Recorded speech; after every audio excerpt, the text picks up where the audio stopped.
Welcome to this next episode of the World Open Innovation Conversations. My name is Marcel Bogers, and I'm a professor of open and collaborative innovation at Eindhoven University of Technology. And happy to be your host here with our guest, Wim Vanhaverbeke.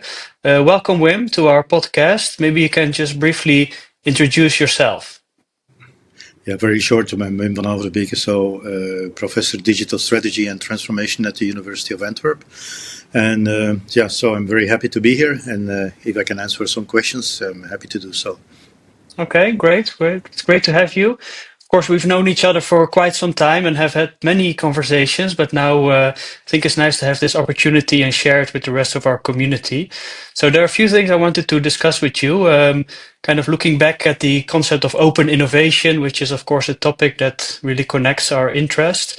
Also talk a little bit about some of the upcoming developments and the future of the field as well. But let's start at the beginning. So open innovation has been a research area that has developed quite a bit over the years. Maybe we can start out by you explaining a little bit what is open innovation for you? How would you define it? And why do you think it has become such an influential concept in both business and academia? Well, these are two different questions, right? So, I'm not very fond of definitions because you never can capture a big phenomenon like open innovation in a definition.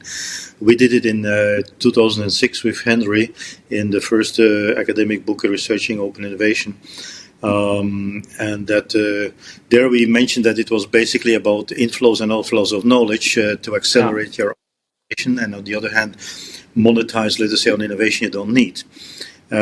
So that was the original definition, and then later on in 2014 you have been together with Henry redefining it a little bit, right? So making it a little bit broad, also bringing in this non-pecuniary way of having knowledge flows between organizations. So this is for me, let's say, still the definition, right? And I think it's still valid. But you will see later on, because we're going to have we're also going to talk about discussions and about shortcomings in open innovation. I think we'll give you I will not give you another definition, but I will probably give you ammunition to change that definition over time. Not that in the past that was not correct, but I think the reality is changing, innovation is changing, and maybe we also have to change open innovation as such. Okay. Okay. Second question was why is such a big phenomenon?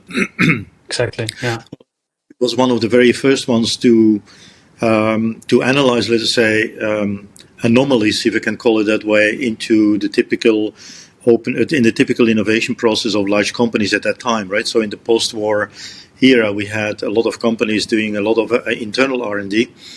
That was fashionable at the time, and that was probably very, very fortunate to do so for many companies. But at the same time, every system that works also has its drawbacks. And Henry has been focusing on a number of things that large companies could not manage. I think, for instance, about the fact that he was working in large companies, and that the ventures that were still the spin-offs, let's call it that way, were valuable after a long time. After some time, they were more valuable, let's say, than the mother company itself. Right? So how do you explain that? How do you explain that small startup companies and universities are having better technologies than large companies, right? And can you still neglect then universities and small companies? And then that was typically at the time that people could not hire the best people internally inside the company, but had to look for, let's say, because there was an abundance of knowledge outside the company, they had to tap into that knowledge external to the company. And so that was a broad movement. That's not only open innovation, that's just the way that knowledge was dispersed, knowledge was exploding also. It was not only in the United States, it was also in Europe, later on in China, in Latin America, and so on. So the world is the knowledge generation and knowledge creation was exploding, let us say, in the last 40 years. And companies cannot hoard that into the company, and then you have to work with a different way of getting access to it. So there are a number of, and Henry has been explaining that 20 years already. There are a number of economic and, let's say, broader trends in knowledge generation that are giving ammunition, let's say, for companies to develop open innovation as a strategy. And Henry has been developing that, showing that companies should open up their search for innovation knowledge. So that's what they did. And so this was really a big phenomenon, not only in the United States, also in Europe and so on. And then we have seen, Henry started from large companies, but I have been doing it for small companies in 2017 in my book. Exactly. And SMEs. Other people have been focusing on crowdsourcing. You have different types of open innovation. And so it's not only, so I think the beauty about the open innovation community is that not only large companies are doing open innovation, but also smaller firms are doing it. Of course, you have this kind of complementary organizations like universities, research labs, and so that are really complementary to, let's say, the benefactors of open innovation, which were usually the large companies. Right? So I think open innovation is not, of course, it's well, and then let's be honest, it's not only because society has been changing, the way we create knowledge has been changing, the way innovation management has been changing. It's also because Henry, of course, has been giving it a name. And once you can, and I learned that from Henry early on, once you can give managers a framework, it's mainly a framework, how they have to conceive to bring in, let's say, or to use external information and external knowledge, then it's also much easier for them to go to their board, to go to their top management and say, look, that's what we are doing, you see. And once you have it in a framework, then it's easy to make it explicit and to show what you're basically doing and what are the advantages. And that's, I think, the big advantage from what Henry has been doing. Is not only academically interesting, but also he did a great job for many companies explaining and making explicit what they already were doing or tried to do, and giving them an acceleration into looking for external knowledge. Is that an answer on your question? Yes. I think you basically, one of the things what I find interesting about your work in general is that you also focused on the small companies, right? Small, medium-sized companies, sure, yeah. SMEs, and so on. So, and as you say, and I agree, I think also open innovation is very much a framework, right? That's, I think, useful for both academics and for practitioners. Exactly. And if you look at it from that perspective, maybe it's interesting to reflect a little bit on, for example, the difference between large and small companies, and you've done also quite a bit of work on that. So, especially in terms of sort of the practical implementation of open innovation, what are some of the key differences that you see, or what are maybe the main specific challenges for smaller companies to build on this open innovation framework as you explained it? Yeah, so to be trying to be short in that, because if you really want a long answer, you have to read your work, huh? But no. To make a long answer short, I think what we have seen in the books of Henry in 2003 and 2006 is typically for larger companies, and the larger companies have an internal structure, at least the good ones, right? Those companies that ought to manage open innovation properly, they have the internal structure to absorb this external technology and to extract the value and so on. And in small companies, and at least here I'm talking about, let's say, not the high tech, because the deep tech companies or the high tech companies, or they know how to play that game. They are backed by VCs. VCs help them in selling their technologies or collaborating, let's say, with bigger companies. So that's a different game. So I'm talking about the 80-90% of the small firms that we have in Europe or in America. That's a completely different game, because there's no internal structure. Everything starts and fails with the entrepreneur itself. So here we are basically in entrepreneurship, and that was one of the main insights I got at because there is no structure, because there is no internal way of innovation, that you have to start with entrepreneurship. And the second thing I learned from these companies is basically they even didn't know that they were working with open innovation or working as an open innovation exemplar. They just wanted to survive. They just wanted to have a new competitive advantage. So it was about strategy. And then since they don't have any internal or not, they don't have the right internal knowledge, they have to go externally very quickly because they don't have the right knowledge, they don't have the right innovations internally, so they have to look externally, let's say from day one. And they are almost obliged to work in an open innovation fashion. But the way they do it is completely different. Because it's the entrepreneur who pushes the whole process. It's his personal network that helps them to move on. It's based on interpersonal relationships.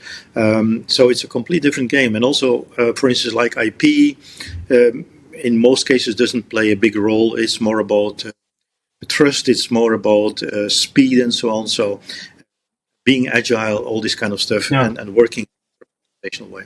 So basically had to reinvent open innovation, because what happens in these small firms is different than what happens in the large firms like Henry has been teaching us, and that has been confirmed later on with bigger studies like in Inspire. Exactly. Yeah, I think it's interesting because, as you describe, in a way, the smaller the company, the larger the potential of open innovation. Almost like literally, because there are more smart people out there, the smaller you are. Exactly. But whereas at the same time, sort of the internal structures and the processes, that would facilitate that process, they are less developed, or it's a very different concept to work with openness. I think that, as you say, in some of your work has really showed that. So I think that's been very interesting. So then, at the risk of your answer gonna be, it depends. I still want to ask a little bit the question. So about in general about success factors and maybe pitfalls of open innovation, but maybe I can specify it a little bit, because of course you've been talking about it, large firms, small firms, and so on. Maybe what I'm specifically curious about is that you have been working on open innovation for all those years. Can you reflect maybe a little bit more on not just in general what especially the main pitfalls are for organizations to implement open innovation, but maybe how that has changed over time, and in particular what are maybe currently different types of pitfalls than there used to be maybe 10, 20 years ago? Yeah, this is a more difficult question, right? Because if you focus on the trends, I think we didn't focus explicitly on the 20 years and the shifts during these 20 years, although Henry has been doing a number of.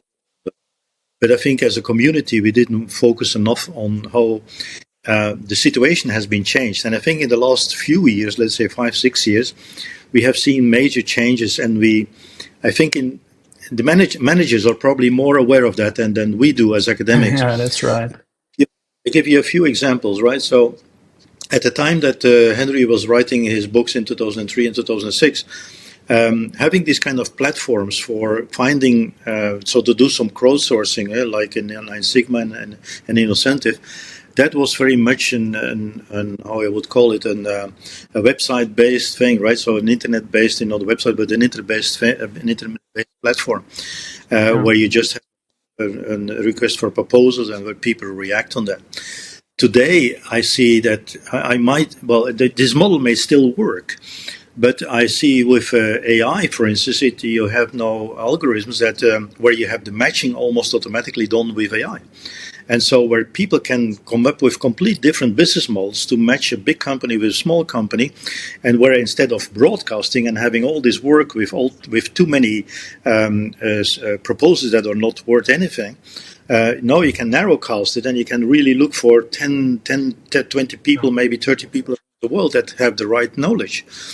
You see, so this is a small detail showing how AI is basically probably changing the business models for working with platforms on open innovation. So that's only a small example. I think we have to look at how probably AI and all these ways of matching, right? The new ways of matching people that are looking for knowledge and people that have knowledge is probably a completely different way of doing things. Another topic, but that's a completely different topic. So on the one hand, I would say, okay, just summarizing, on the one hand, I would say we have new technologies that we didn't have 20 years ago that allow us to work on open innovation, work with open innovation in a different way than before. So matching, for instance, innovation is about matching. Matching, for instance, is probably going to change probably dramatically. That's one thing. We have seen that in dating. We have seen that, for instance, in Uber. We have seen that in Airbnb. So, but also in B2B platforms. Probably also platforms for open innovation will change dramatically. Okay, so that's one thing. Second, and that's something which is more personal, so you have to take it with some. It's a little bit subjective because I'm working in that direction. So not everybody should follow me there.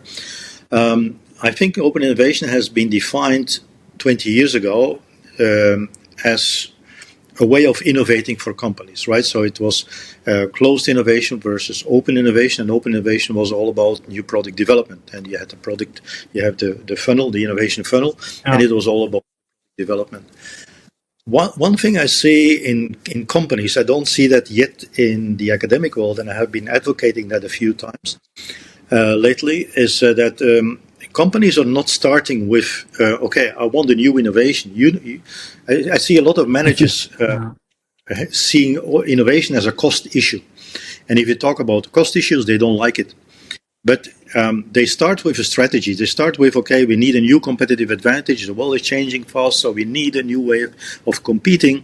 And yes, we have to go for instance, a new business model or a new way of working. It's not necessarily a new product because a lot of products have been servitized and even services has been becoming platforms and so on. So the way we compete is completely different. And in the fact that we are changing continuously, or that the world is changing continuously, firms have to innovate in order to have a new strategic competitive advantage or new strategic initiative. And so I would advocate, let's start with strategy, let's start with strategic innovation, let's start with business model innovation, and then see how open innovation fits into that. And so that means we don't have to start with open innovation as such. We probably have to start with strategy, and from strategy we pull in open innovation because most companies don't have these competences to move in. Think about, for instance, about AI, and then from there we can see how open innovation has been changing because of this link with strategy.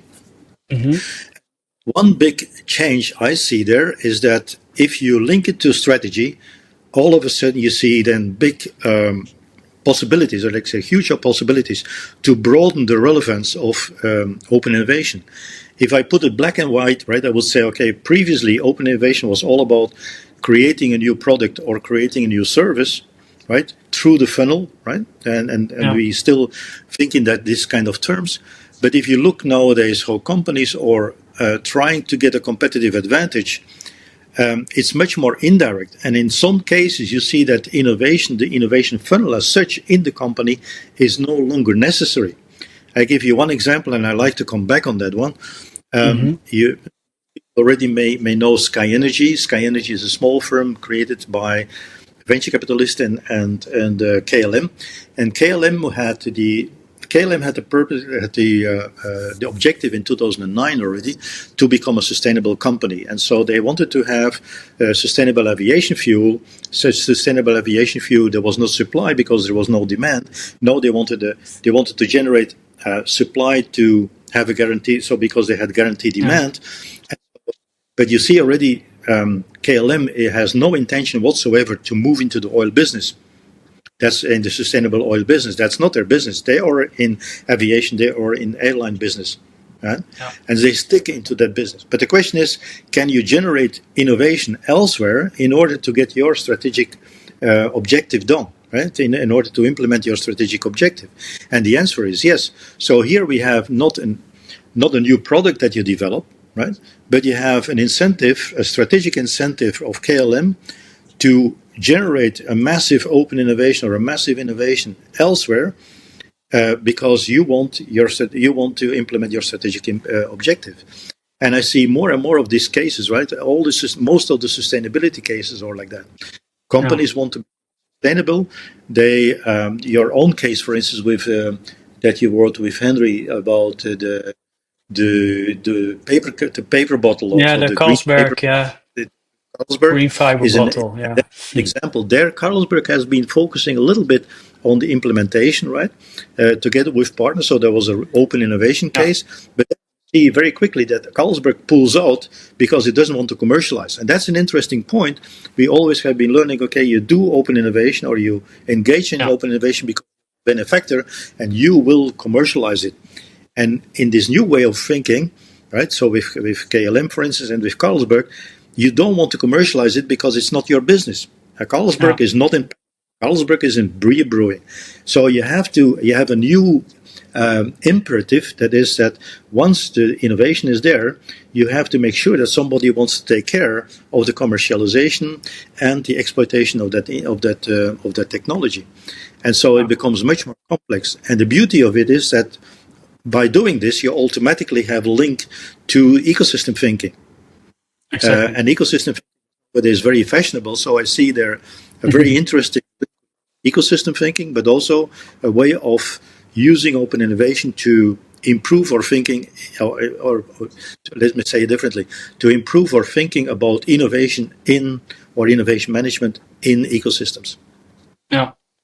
No, I mean, I think I couldn't agree more, and I think you're right. I mean, it's really showing also the complexity of innovation in general and open innovation in particular. And I think those examples also say something about, how you start with outside in and then you end up with inside out, and it's all connected. And this is when you move to the ecosystem perspective and the ecosystem thinking, as you mentioned it, that sort of inherently combines all these things in a kind of more complex setting.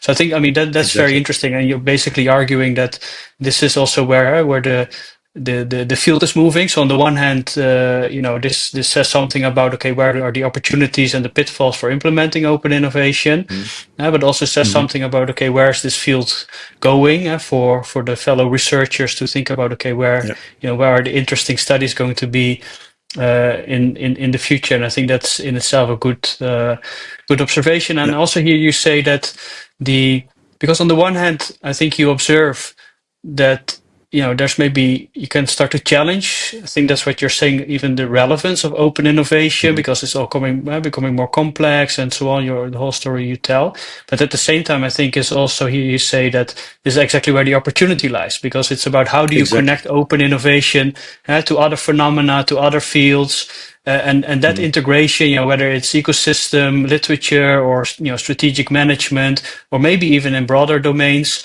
That's, I think, the lesson I get from your argument here, that this is the opportunity to actually move there with our research field and see where those connections lie, to actually create more value in other domains as well. So I think that's very inspiring. Yeah. Maybe then I want to move to another part that we wanted to talk about here in this podcast. You talked a lot about. You mentioned Henry several times, and the legacy, and then the original book in 2003, and all those more than 20 years that we have been focusing on this now. Because you recently also shared some news about some coming developments, in particular next year, because Henry Chesbrough, our common friend and colleague, and well known as the father of open innovation, will have his 70th birthday, which will be celebrated, I'm sure, in style by himself and his family, but also from the academic community. And you also play a role in that. So I wanted to ask you if you can share some more background of what's going to happen next year in terms of conferences and special issues, and maybe you can share some concrete details for people to look at as well. What can you share about this? Yeah, so I'm happy to share this news. So let's be honest. Henry has been writing great books, have been helping a lot of companies in open innovation, but also, and that's a very nice thing that he did. So he also was building the community for more than 20 years now, and we are a product of that, right? So because of the community, and so and yeah, because of that, we think Henry has been doing a great job. He will be 70 next year. And because of that, Joel West, let's be honest, Joel has been organizing all this. We should basically thank Joel for all the hard work. But Joel has been had the idea to have a festschrift for Henry's 70th birthday, right? So, and he did all the work to make two proposals for a special issue. The first one is in Industrial and Corporate Change, and it's called Spanning Organizational and Disciplinary Boundaries, Contributions in Honor of Henry Chesbrough. So that's one way. And we expect in the Industrial and Corporate Change that there's going to be more, let's say, academic work, so also methodological, stringent work, right? So, okay. Yeah. And then we have management review, right? So that's the second special issue, where we have a special issue on firm openness and industry dynamics. You can read more on chesbrough2026.com. That's a website that you're organizing. I hope you can also deliver that later on in the podcast, right? So as a subtitle, so that people can link to it. But those two special issues, so what we're going to do is basically, that's going to take time. But the first thing we want to do, so please have a look at when the deadlines are, but for submissions, and then in April next year we're going to have a conference where people that or at least selected, right, so will have their paper presented to the community, let's say, and they will be so there will be a conference in Lewis, right, in Rome in April next year. Rome, yeah. And there we're going to have a lengthy discussion, right, for each paper, with seeing how the paper can still be improved in order to make sure that we have sufficient papers for the two special issues. So that's the way we want to work. Joel has been doing a wonderful work here. So he has been preparing the two special issues. We also have been preparing with a group. We have been preparing the conference in for next year in April. So if people are interested, so please submit a paper to one of these special issues. We're going to have a lot of work, I think, on selecting the right papers. And if you're selected, then please be invited in Rome, right? So next year in Rome. Okay, excellent. Yeah, now I'm looking forward to that already, and I think it's going to be very interesting for many scholars, of course, in the domain to consider submitting to either of those special issues. So definitely looking forward to that. So thanks for sharing some of those details. And as you say, it's chesbrough2026.com, I think it is, right? For more information. So, yeah. But we can also share it in the podcast description. Yeah, please share the right link. I think it's Chesbrough 2026, but not. I've seen it. I've also seen the website, but yeah, we'll check it. And of course, it's also widely available on the various social media channels. So I think that people should be able to find it. So thanks for sharing that. Maybe I think it's nice to conclude the podcast here. With maybe some of your personal reflections about also Henry's work, or maybe you have some juicy anecdotes to share of how you work with him.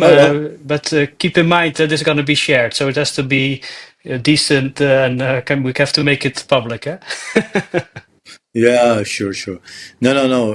What I want to say, I know Henry now, and you also, Marcel. We know Henry already for a very long time, and it's not a great scholar, right? But it's also a very nice person. So the way he still although he has generated a major direction or a major trend in innovation management. He stays very humble. He is very open to people. He tries to make time for everybody. And so it's not and the beauty about it is, okay, it's not only a great scholar, it's also a very nice personality or a very nice person. And I benefited from the way I could work with him, and also you, Marcel, and other people, many people benefited from him. And I think that's also a lesson for us. You can be a great scholar, but you also have to stay humble. You also have to help other people. And know that I almost go on retirement. I have seen the last 10 years of my academic life is, you get a lot in the beginning, but when you get older, you also have to give a lot to the community. So starting, let's say, the career of young people, helping younger people to bring, let's say, or to write papers, to bring your network to them, and all this kind of stuff. So, and that's what I learned from Henry too. So you take, but you also give, and it makes the community much richer. And I think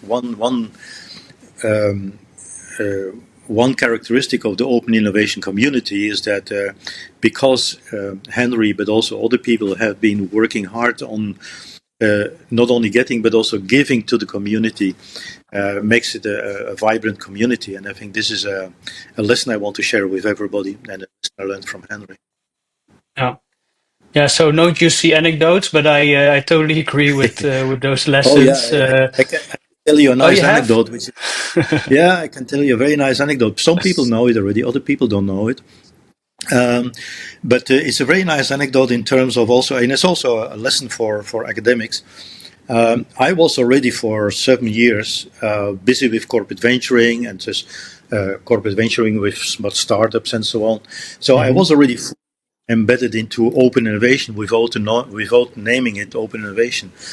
And then all of a sudden, not an academic, but somebody from DSM, so a manager from DSM, told me, you should read that book.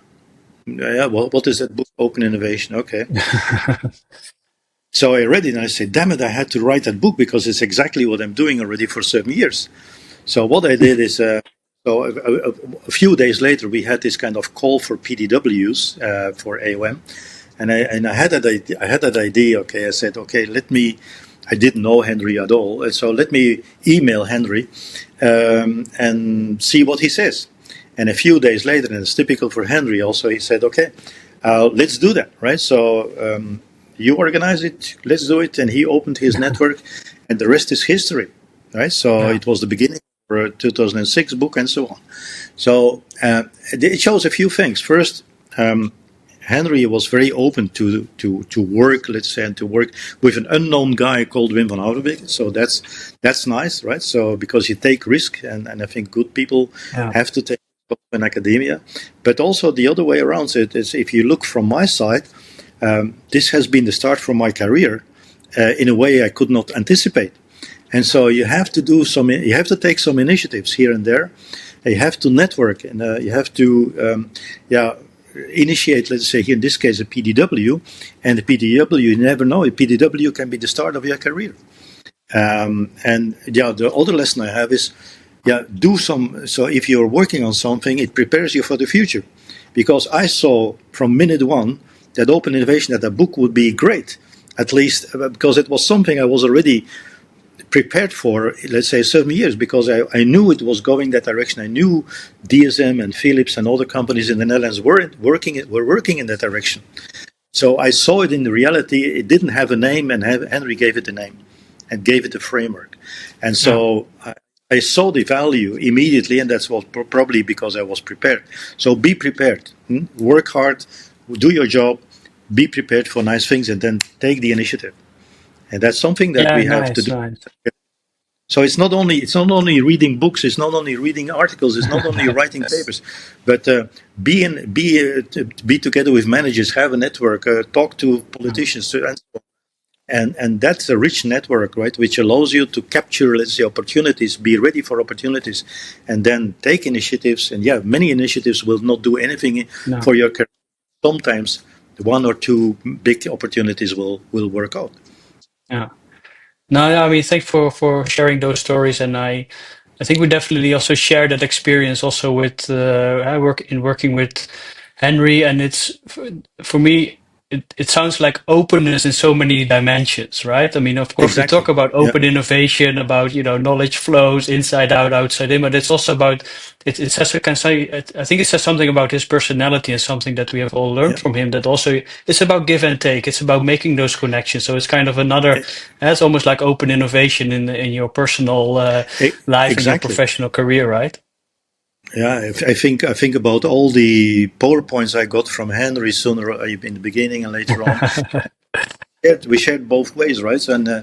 yeah, it's so valuable as for a young, and not now, of course, but when I was 20 years younger, it was so valuable to get this kind of information, right? So, and you absorb much more because you get a lot. Huh? So if you give a lot, other people can really take a lot, right, and can absorb and can learn, and Yeah. you.